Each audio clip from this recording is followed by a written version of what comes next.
It had been so long since she had been near the right size that it felt quite strange at first. But she got used to it in a few minutes and began talking to herself as usual. Come, there's half my plan done now. How puzzling all these changes are. I'm never sure what I'm going to be from one minute to another. However, I finally got back to my right size. The next thing is to get into that beautiful garden. How should one do it, I wonder? As she said this, she came suddenly upon an open place with a little house in it, about 4 feet high. Whoever lives there, thought Alice. It will never do to come upon them in this size. Why, I would frighten them out of their wits. So she began nibbling at the bit of mushroom she held in her right hand again, and did not try to go near the house till she had brought herself down to 9 inches high. Chapter 6.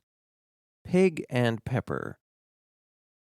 For a minute or two she simply stood there, looking at the house and wondering what to do next, when suddenly a footman in livery came running out of the forest.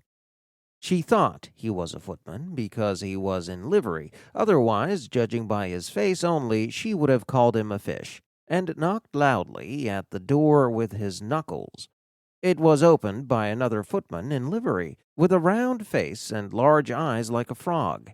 Both footmen, Alice noticed, had powdered hair that curled all over their heads. Alice was very curious to find out what was going on, and so she moved a little way out of the forest to listen. The fish footman began by taking out from under his arm a great big letter nearly as large as himself. He handed his letter over to the other, saying in a solemn tone, "For the Duchess, an invitation from the Queen to play croquet." The frog footman repeated in the same solemn tone, only changing the order of the words a little, "From the Queen, an invitation for the Duchess to play croquet."